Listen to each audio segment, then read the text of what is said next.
Welcome to Auto In this video, I will show you how to factory reset your Lenovo IdeaPad 3 on Windows 10 or Windows 11 step by step. Method 1. Factory Reset using Windows Settings. Step 1. Click the Start menu and go to Settings. Step 2. Select Update and Security, Windows 10, or System Recovery, Windows 11. Step 3. Click Recovery in the left panel, Windows 10, or directly in the menu, Windows 11. Step 4. Under Reset this PC, click Get Started.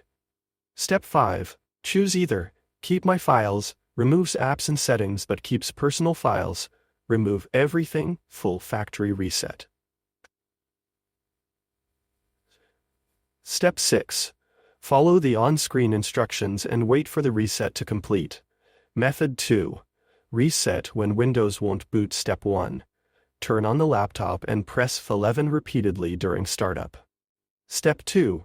This opens Windows Recovery Environment, WINR. Step 3. Go to Troubleshoot, reset this PC. Step 4. Choose Keep My Files or remove everything. Step 5. Complete the reset process.